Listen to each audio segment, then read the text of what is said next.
What's good, hey everybody? Welcome back to the series. Today I wanted to talk about what was I supposed to talk about again? Something. Remember? So the past few days, weeks, months, really all these past few videos, I've been having a very hard time making content because I just do. These next couple days I have to get ready. I'm going on a trip, so I want to go over these trip plans with you. Knowing that that's what I'm going to be executing when I get back. So I'm heading to my merry way to California. Alright, let's go over the things I want to do. I'm going to have to pick up some board games, so that's what I'm going to be teaching here on the platform. I have to pick up all my old teaching materials. I have a handful of just teaching materials in different languages. Also, I used to teach a GED program, English, reading, writing, math, science.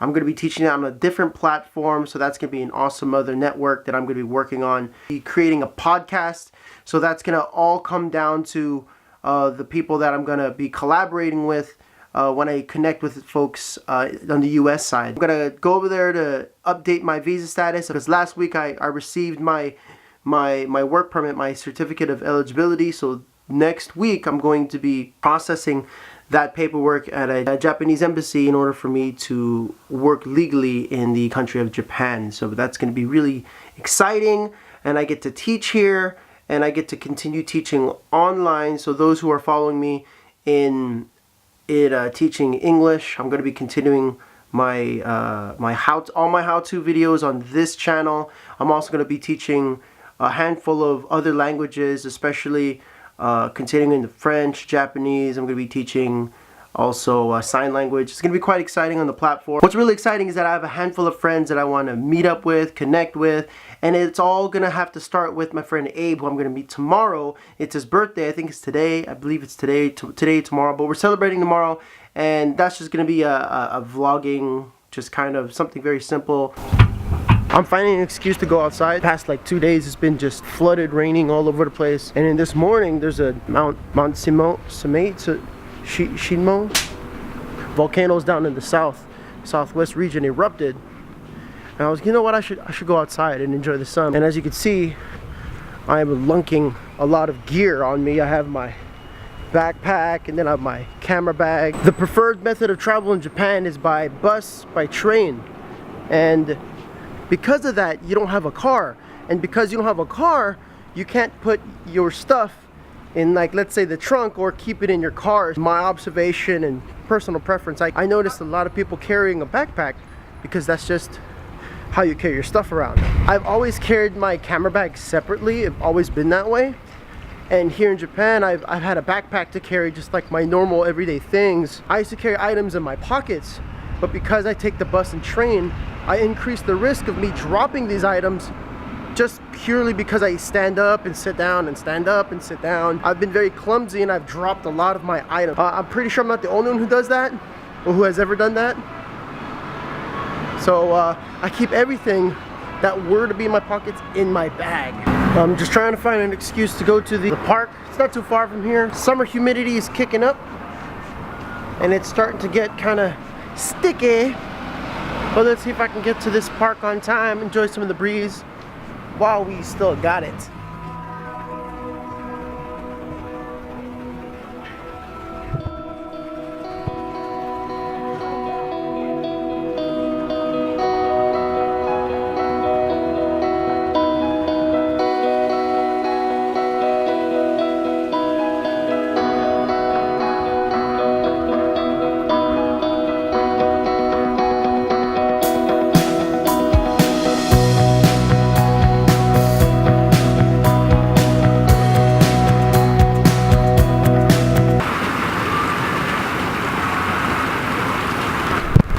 It's not that it's hard to come up with ideas to film.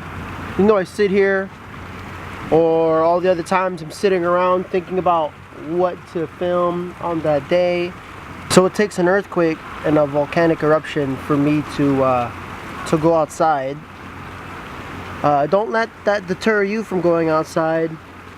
Find every reason to go outside, breathe the fresh air, really enjoy what's going on around you. Don't be like me. Whatever you do, don't be like me. Be you.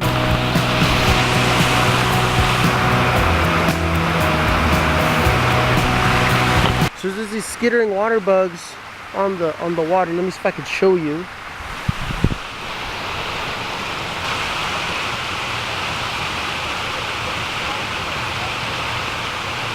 If anyone's ever played Mario 64, they would know exactly where they got the inspiration to make those water bugs. I think they're clearly these same ones swimming around.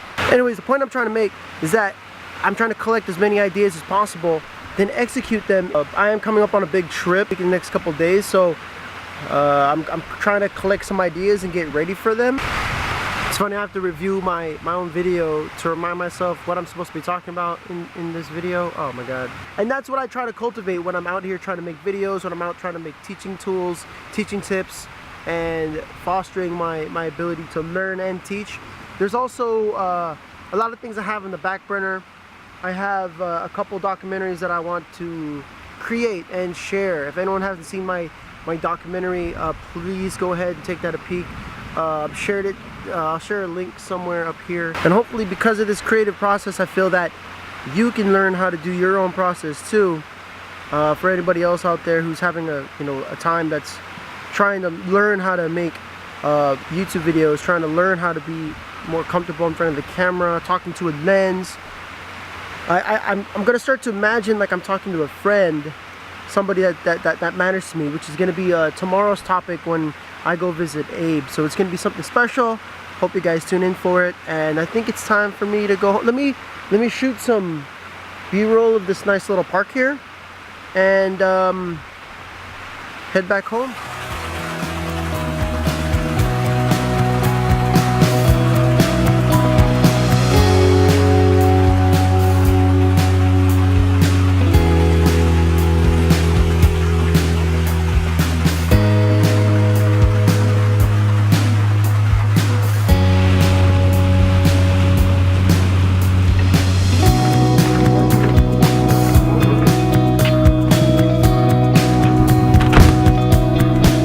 Be faithful to your imagination. What does that mean? Your influences or the people you watch can help you create the different things that you want to do. And it's hard to not compare yourself with others when you see others doing other things that potentially that you want to do. What's really fun is that you have to kind of combine those elements and then execute. Now, in this perspective, you have to learn your own methods of instruction. And the reason why I got to becoming a teacher is because I developed a way that worked best for me. And because it worked best for me, I felt that it could work best for you. And if that works, I've seen it multiple times when I've been teaching classes, been teaching lectures over the years, step-by-step methods. I was very intrigued at the opportunity that watching somebody else learn was fantastic to me. It's something that was beautiful. It's one of my favorite things in this life is watching others learn. You know, when they get it, when they don't know something and now they know something and then they use it forever. Or learning things the way I've seen it is that it's something that cannot be taken away from you. It's the most beautiful process in the entire world. It's learning this information and then using it to the best of your ability. And because our ability is limited to what we could store in our minds, I found ways that helped me because I have a very short attention span and I get distracted very quickly. I wanted to share the way I learn with you, and I foster that with my imagination. I'm faithful to the process. I try my best to get creative and find shortcuts that are effective and efficient. And if they help me, I'm really hoping they can help you. And because they work that way, I feel that I can reach out to more people or to other students who are struggling with that idea that things are difficult to learn or something is really, really hard or I don't know. And I wanted to just connect with others. And if I could reach other people and let them know that I know things are hard and they're hard now, but they only get easier, I promise you that things will get better. Thank you for joining along in this series. My name is Spencer. I'm a teacher reminding you to be passionate, to be creative, and to be you.